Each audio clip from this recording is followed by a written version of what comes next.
By the way, that's the first time I heard of the Cooligans. You guys cracked me up. We had just come back from Brazil with our U12s, and somebody on the Cooligans Twitter account put out, the U12s don't give an F about your about you or something like that, your emotions. Yeah. Like 7-8-0 in one of the games. That might have been me.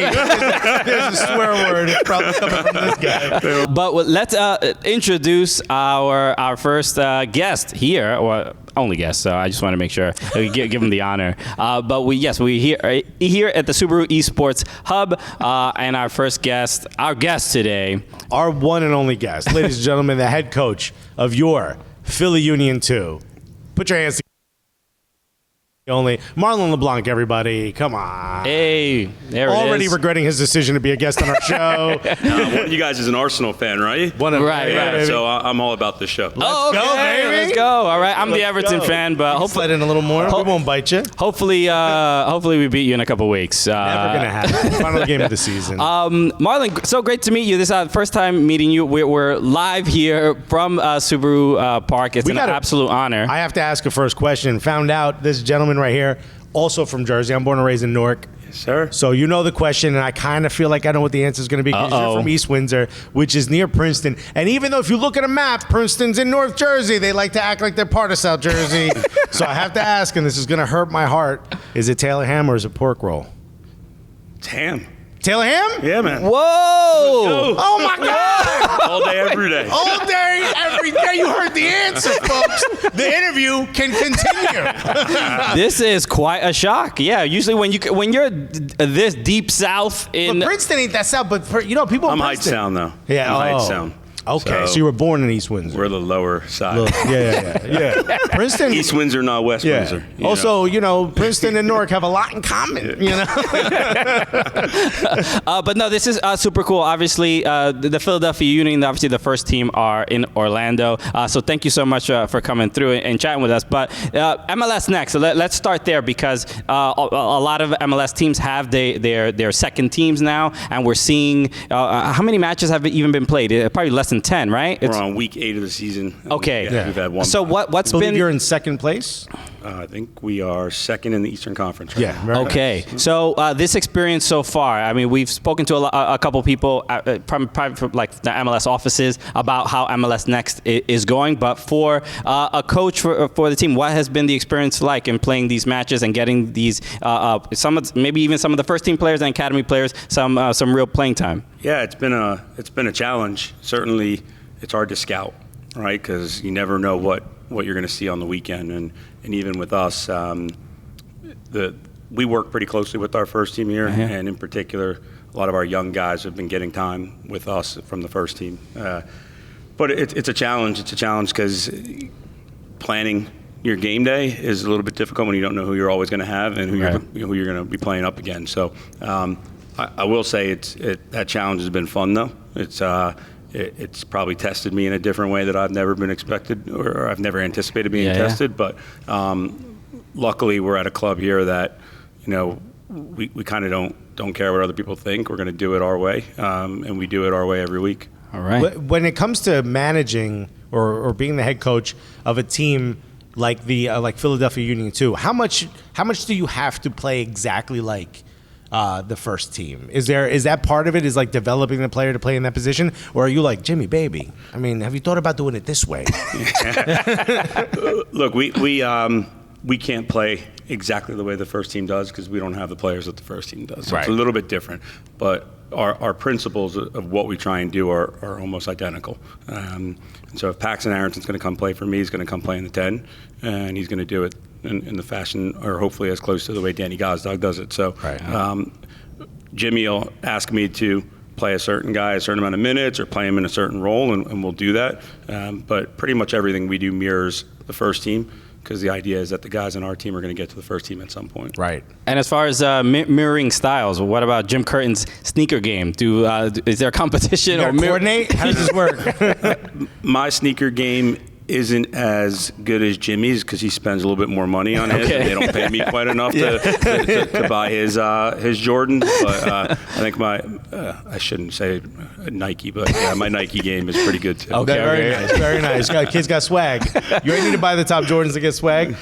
When you look at what your goal is, is it a player by player? Is there a number in your head that you like to say, like, I'd love to get X amount of players to get minutes in the first team, or I'd like to have something specific happen? What is it that how you set your goal on a player by player basis? Yeah, I wouldn't say it's as that detailed as to say a certain number. I think for me, it's about just giving them the environment that they can make it. It's providing them a platform for them to be able to come in every day and get towards their goal. And listen, it's everybody's goal. It's not always going to work out. Maybe it's one or two a year get through to the first team. I've been blessed since I've been here to see 6 or 7 get through to the first team. But for me, it's literally just about providing them a platform where they want to be in. They want to be in our environment, whether they're a first-team player and they're coming down to get minutes in the second team. I want to make sure that I'm providing those guys an environment that they actually want to be playing in the second team because they know it's beneficial for them for when they get into the first-team lineup that they're going to be able to perform. And the same with the guys that come through our academy is getting to the second team with the hopes of getting to the first team. And I was going to ask about that. Just if you can talk a little bit about the point of pride that the Philadelphia Union have when it comes to academy players making it and getting it on the first team. Obviously, there's so many incredible stories, and obviously seeing part of it. Brendan Aronson, 2-3 years ago is out here and thriving, and now he is expected to be at a World Cup and maybe a big transfer in Europe after him. But the point of pride of getting to that point, what does that mean to see a player like Brendan Aronson to these young players in the academy? I think it's the model, right? It's the model. They see it happen, and they saw it with Mark McKenzie as well. Going to the national team, probably going to a World Cup here soon. That this project, the Union Academy, is a pathway to being an elite in world football, right? And I think we started 7 academy players, whether either current or graduates, in our game against Inter Miami on just a couple of days ago. So for us to be able to do that, and we do it with a point of emphasis and a point of pride, and it's kind of like this is the way our project works, whether we like it or not, or whether you like it or not, we're going to do it. Whether it's 15-year-olds on the field or 21-year-olds on the field, we're going to go after you with the best that our academy can produce, and hopefully give them an opportunity to kind of grow and see the Brendan Aronsons and become the next Brendan Aronsons. Yeah. Here's a question: why not just build an academy in the Aronson household? It seems like hey, there's an idea. Right? That's an idea. It seems like they got the sauce in that family. For sure. Look, I mean, you look at it, you got Aronsons, you got the Sullivans, you've got the Craigs. It's a family business. It's a family business. My kid's in this academy. Right, we heard that too. Congrats. We've got a lot of these. And by the way, that's the first time I heard of the Cooligans. You guys cracked me up. We had just come back from Brazil with our U12s, and somebody on the Cooligans Twitter account put out, the U12s don't give an F about your about you or something like that, your emotions. Like 7-8-0 in one of the games. That might have been me.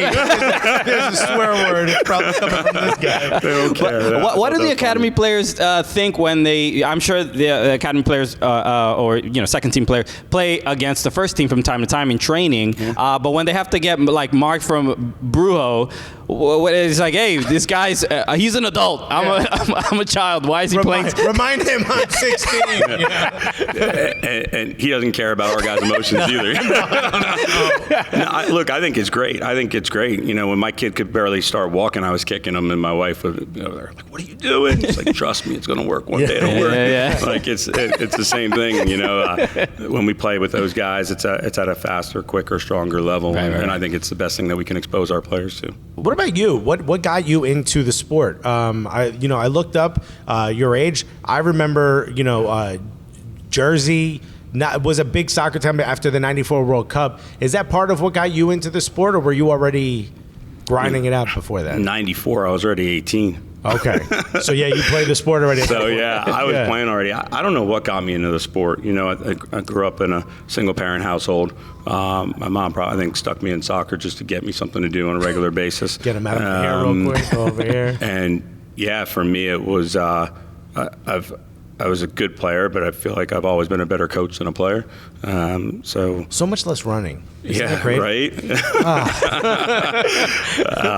But I think, just growing up in a place like New Jersey where the diversity and the culture and, these guys play on these beautiful grass surfaces. We played on bottle caps and, broken glass as kids growing up in South Jersey, North Jersey, whatever you want to call it. He didn't say Central Jersey. Yeah. But yeah, I think it's just something that you usually fall in love with. And I still remember the day I became an Arsenal fan, and kind of just got exposed to international football. And I listen to your podcast and hear you talk about Arsenal all day, every day.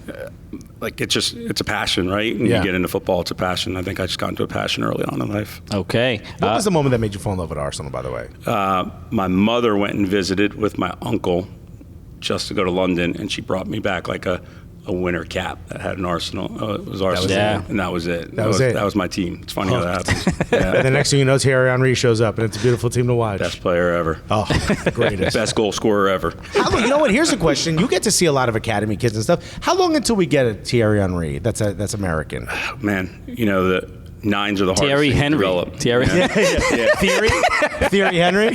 Center forwards are the hardest thing to develop, right? Yeah. And it is difficult, and he was a special player. But, I think we're getting there. It's clear how many kids we got going over to Europe now. And if you were to go to a youth event in this country now, you'll see more international scouts and agents than you'll probably see college coaches. And now that it's starting to turn a little bit. Yeah, that we're in that. I feel like we're in the apex of that turn. So it's coming. Yeah. Okay, we got a couple questions from fans. We got a lot of Dupe members in here, a lot of Philly fans. Justin Freeber asks, who does Marlon believe is the next U2 player to make the jump to the first team? Is it Bono? Is it Edge? I'm kidding.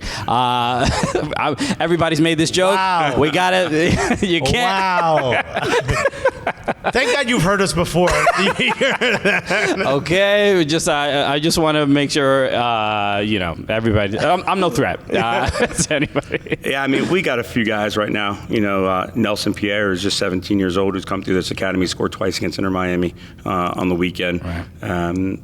Everybody's talking about Bajang Darboe as the next top player coming through, and he started for us against Inter Miami the other day. Jose Riasco has just showed up from Venezuela, and he's one that I think a lot of people are excited to see and are probably waiting for me to get him on the field some more. Right. So I think I think if I'm answering the question honestly, the only people who are in Union 2 are people that we see have a first team trajectory. Right. And so literally any one of these guys are guys that can be moving up into the first team at a given point in time. That's a beautiful way to run it. Yeah. Another question. Thomas said, a lot of U2 regulars starting tonight. How many goals do they put up on Orlando? Oh, great. We'd like to see 3 or 4, right? Okay. Before you even answer that question, how do you feel when you see a U2 player and obviously they are playing on the first team and get that opportunity? I'm sure there's a little bit of almost like a parental feeling, like you really want them to succeed. Yeah, absolutely. I think last year, I remember Paxton Aronson came in, scored against Chicago Fire. His very next game, he's starting against New England, and he scores his first professional goal, right? The very next game. So for us, Chicago Fire, and translate to the next one, and then Jack McGlynn playing for us, and then you see him step up against Nashville and score the PK, and yeah, absolutely. There's like a proud moment, obviously, seeing those young guys get a lot of minutes to get them prepared for that moment, and then kind of step up in those moments. It's a pretty cool feeling. Yeah, and I wonder, as far as your relationship with Jim Curtin or the first team coaching staff, what's the conversation with, the U2, where it's like, how much is Jim asking you, like, hey, make sure there's a couple guys ready for me, or, what's that kind of mix like and conversations like? Yeah, well, Jim and I speak to each other almost daily, and we'll have more of a formal meeting with Ernst and the technical staff when we do kind of get guys set for the weekend. I wouldn't say, I think since it is so regular, there probably isn't like that specific moment that you're talking about. And Jim and I have known each other for a long time. Just Ray Gaddis played for me in university for 4 years. Right. Jack Elliott played for me for 4 years in university. So we've had a relationship well before I actually started working for the union. But I think, Jim's kind of influence on our team is really just more of a supportive role, and he'll text me before the game and say good luck. And but a lot of our conversations really are more kind of generic and a little bit more organic, just because we're around each other so often, and we train right before they do, and then I'll stay out at training and that kind of thing. So you've known Jim Curtin for a long time. We've had him on the show. Is he really that nice? Is he really that cool? He came across so nice and calm. Like, this can't be really him.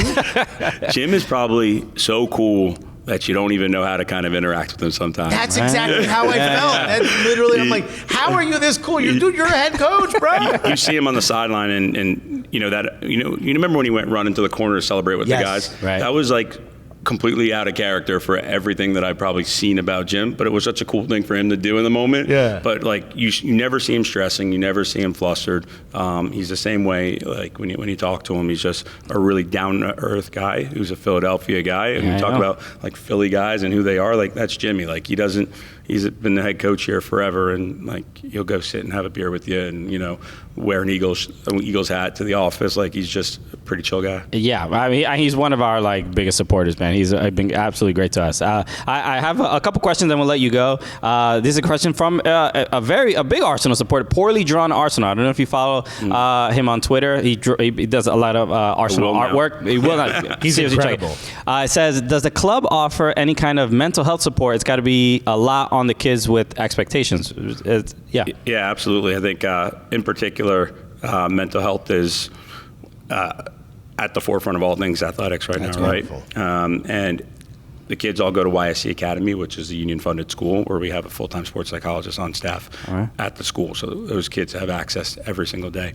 Funny enough, Richie Graham, who is the father of the academy, right, one of the ownership group, literally just 2 days ago sent an email with an article specifically addressing mental health to our head of school, to our academy director, and to me, to have a sit-down meeting on this. And so I think it's critically important. I think from my aspect as the coach of the group, if you were to ask me how often I talk about winning on a weekly basis, it would be maybe for a 5-second period on a weekly basis. We don't really talk about winning a whole lot. Wow.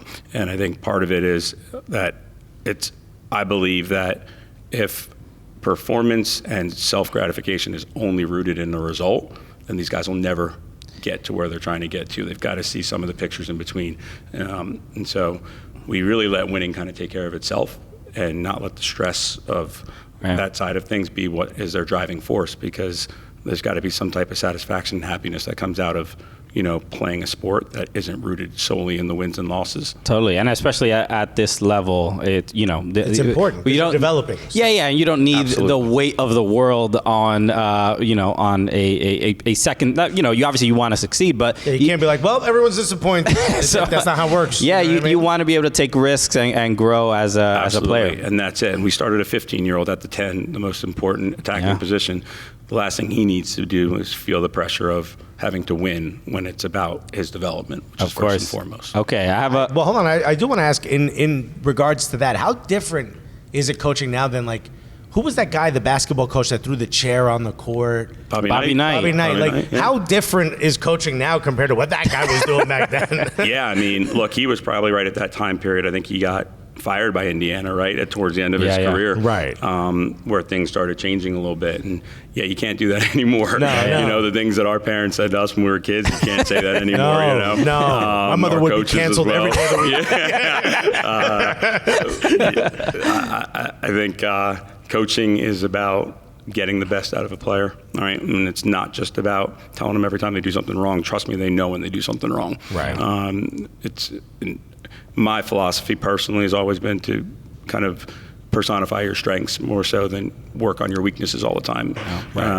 If you're a really good right-footed player, let's make you a great right-footed player. Heck, David Beckham became a world superhero all because he could cross the ball with his right foot. Right. And I don't think we've ever seen him score a left-footed free kick goal. He was also very handsome, so that helped as well. It's why I paid attention. I'll tell you that. It didn't hurt. I was like, oh, he was right-footed. Cool. So last question I want to ask, this definitely is about a first-team question, but Jacob Glesnes, the amount of moments that he has provided this team, this fan base, is there a Philadelphia Union 2 player that's like, oh, I'm gonna take a 45-yard free kick because I want to do what he does? All the power of my ancestors behind it. First of all, Jacob Glesnes is an unbelievable guy, by the way. Really? Down-to-earth human being. He's awesome. He's absolutely awesome. And I love how every time he touches the ball, now the stadium goes shoot. Right. Doesn't matter where he is on the field. Yeah. Guys in the locker room. No, it's an unmatched skill that he has, the way he hits the ball, by the way. Cole Turner will take his shot with us when he's playing with us. Okay. So he's been known to give it a go from that distance. But what Jacob can do with the ball from distance is special. Like, you What shouldn't. goes through your head when you see someone take a flip? What are you doing? At no point did we draw this on the whiteboard. I wouldn't try it. I'd probably do a hamstring or a groin. Or you'd be out for- 100%. Yeah. Because obviously you guys played LAFC, and that's where the first one I remember was scored, and then, the one in Atlanta was also wild. And obviously, the goal against. You had one here last year, where towards the end of the game against Red Bull in the playoffs. Yeah, that's right. Red Bull. And you guys got the first team is playing against Red Bull this weekend. So, Marlon, an absolute honor. Best of luck, Philadelphia Union 2, the Philadelphia Union in their matches, obviously in the Open Cup as well. I hope the players that you coach that are playing tonight do well. And but absolute honor to meet you, man. Thank you. Thanks, guys. I appreciate you having So me. great having you on. All right. Absolutely. Thanks, Marlon guys. LeBlanc, everybody, head coach of the Philadelphia Union 2. Put that down. All right. Calls it Taylor Ham, folks. Most important thing we learned today.